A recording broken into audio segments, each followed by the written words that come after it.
Fala, galera! O Brasil tem sim obras cabulosas, desconfortáveis em seu currículo, não duvide disso. E eu vou provar para você, lhe apresentando o meu top 5 de filmes brasileiros perturbadores. Prepare-se para encarar o cinema nacional como você nunca viu. Cru, visceral, capaz de abalar o seu psicológico. Vem comigo que está começando o Horrorpédia.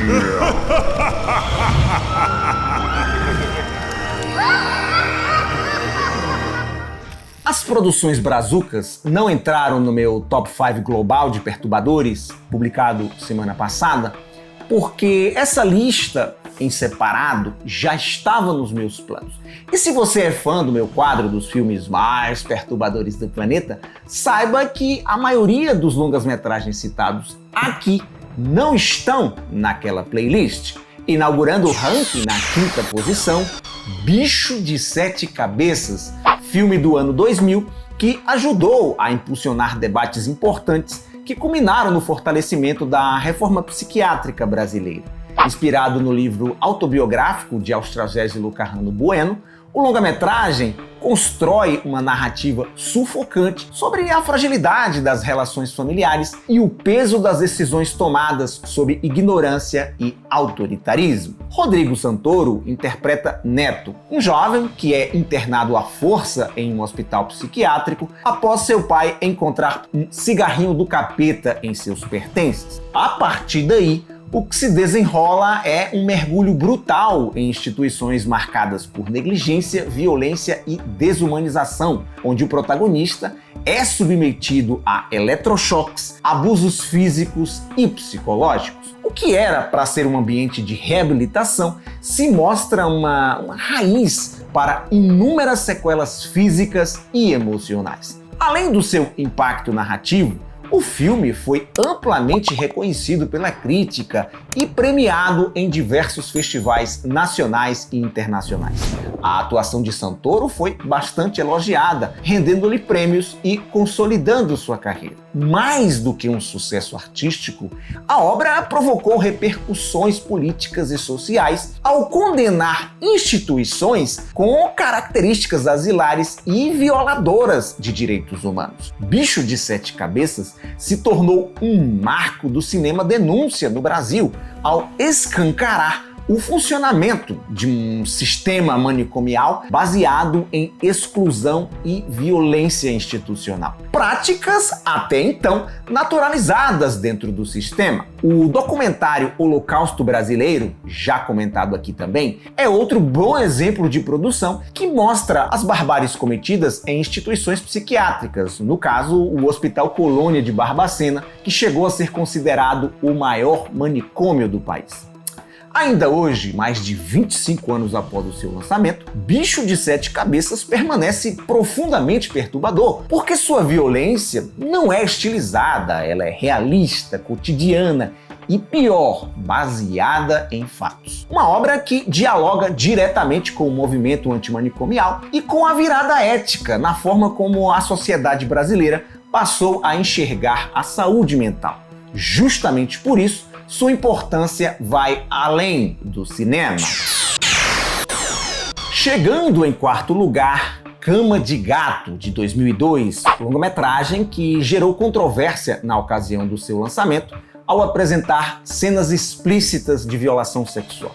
A história acompanha 3 jovens de classe média que, movidos por uma busca vazia por prazer e excitação, acabam ultrapassando limites morais e mergulhando em um ato de violência brutal. A narrativa parte de uma aparente banalidade, festa, sexo e inconsequência, para gradualmente revelar um retrato ácido de uma juventude desorientada, onde o hedonismo e a falta de empatia funcionam como motores de destruição. Cama de Gato ganhou notoriedade por sua abordagem extrema e pelas reações polarizadas da crítica. Mas acredito eu que não fosse suas cenas fortes, especialmente uma extensa sequência de abuso sexual, o longa-metragem passaria batido. Essa cena pesadona, inclusive, chegou a ser utilizada como estratégia de divulgação na internet, o que intensificou o choque e levantou discussões éticas sobre os limites entre denúncia e exploração. Do ponto de vista estético, a obra abraça a linguagem do cinema digital cru, utilizando câmera portátil, luz natural e imagens granuladas para criar um efeito quase documental. Essa escolha não é apenas técnica, mas também ideológica. O diretor Alexandre Stockler buscava evitar qualquer embelezamento da violência, tornando a experiência visual desconfortável e instável, como se o espectador estivesse testemunhando algo verídico e incontrolável. E é justamente essa combinação, narrativa nihilista, atuações espontâneas e uma estética suja e invasiva, que faz do filme uma obra perturbadora até hoje. Um longa-metragem que oferece ao público uma experiência incômoda ao expor o lado mais brutal da banalização do desejo e da violência. Durante as últimas campanhas políticas, as redes sociais funcionaram como um forte instrumento, usadas para sequestrar a cognição dos indivíduos, reduzindo o debate político à supergeneralização e à radicalização. E entre as muitas distorções cognitivas, houve até quem defendesse a ditadura militar e o retorno dela. Provavelmente essas pessoas, ou por desinformação ou por alienação, não tiveram a oportunidade de assistir para Frente Brasil, um dos retratos mais contundentes da ditadura militar brasileira. Ambientado durante a Copa do Mundo de 1970, a trama acompanha um cidadão comum que, após dividir um táxi com um militante de esquerda, é considerado como subversivo pelos órgãos de repressão. Enquanto o país vibra com o tricampeonato e o chamado milagre econômico, o protagonista é submetido a torturas brutais, evidenciando o contraste perverso entre o ufanismo nacional e a violência institucional escondida nos bastidores. A produção ficou marcada por uma trajetória turbulenta. Mesmo realizada no início da abertura política, foi inicialmente censurada pelo regime sob a alegação de que poderia incitar oposição às autoridades. Porém, em 1982, o regime militar estava afundando por não saber administrar o país, economicamente falando, e Pra Frente Brasil conseguiu ser liberado após pressão da imprensa e da classe artística. Historicamente, o longa-metragem se tornou essencial por expor de forma direta os mecanismos de repressão dos chamados anos de chumbo, especialmente ao mostrar que a violência não atingia apenas militantes políticos, mas também cidadãos comuns, o que amplia sua dimensão trágica e universal. Até hoje, Pra Frente Brasil permanece perturbador, justamente por mostrar que dentro de um sistema arbitrário, qualquer pessoa pode se tornar vítima. Ao contrastar tortura e euforia futebolística por conta da Copa do Mundo, o longa revela como regimes totalitários se sustentam não apenas pela força, mas também pela distração coletiva, uma reflexão que continua assustadoramente atual. Lançado em 2006, Anjos do Sol é uma obra visceral que mergulha sem rodeios em uma das feridas mais profundas e purulentas da sociedade brasileira.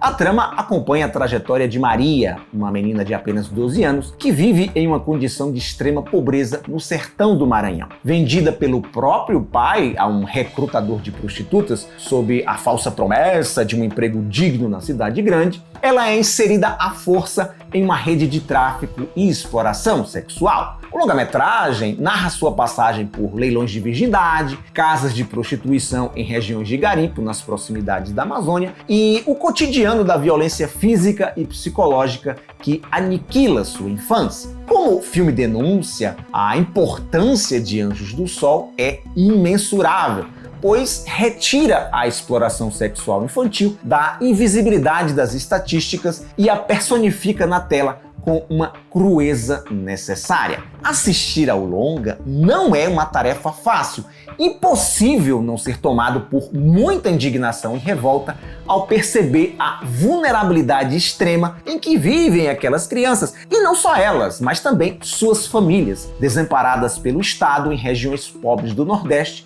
onde a escassez de recursos e a fragilidade das redes de amparo social deixam muitos jovens à mercê de exploradores. A obra provoca um profundo mal-estar ao mostrar como o corpo de crianças e adolescentes é tratado como mera mercadoria nestes lugares, operando sob uma lógica de estado de natureza, digamos assim, onde a lei do mais forte prevalece sobre qualquer direito fundamental.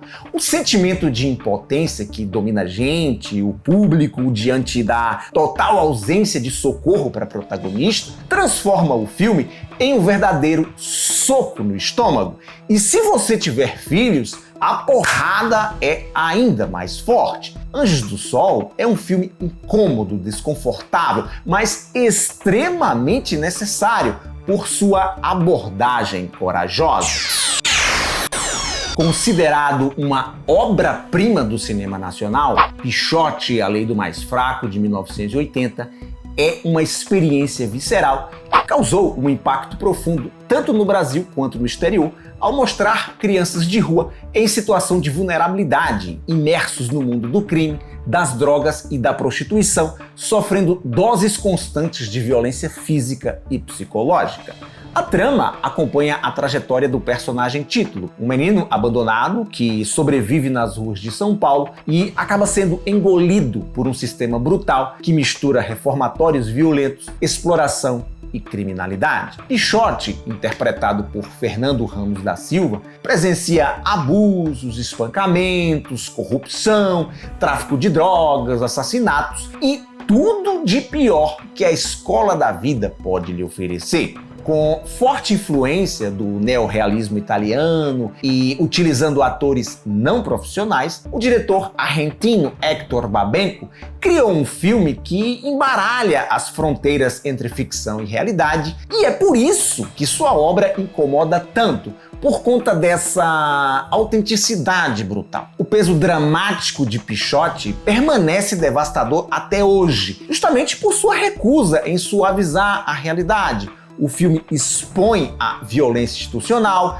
a negligência do Estado e a perda precoce da inocência de crianças em situação de vulnerabilidade.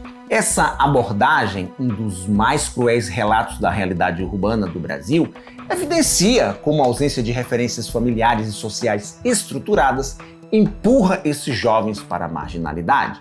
Temos aqui uma experiência perturbadora, especialmente quando se considera que a própria vida do protagonista acabou refletindo tragicamente o destino do seu personagem. Para quem não sabe, após o filme, o jovem Fernando Ramos voltou para a vida do crime e foi morto em 1987. Mais de 4 décadas depois, Pichote envelheceu muito bem, mantendo-se atual ao abordar temas como desigualdade social, abandono infantil e violência urbana, questões que ainda persistem na realidade brasileira. João Henrique, 10 anos, pai desconhecido, confere? O pai morreu. Pai desconhecido, confere? Confere. E aí, gostou da lista? Já conhecia, já assistiu todos os filmes comentados? Que outros filmes brasileiros você considera tão perturbadores quanto os que eu citei aqui? Escreva no campo de comentários que eu quero saber. Obrigado por sua audiência, lembre-se do like maroto e me seguir nas minhas outras redes sociais. Tchau e até a próxima!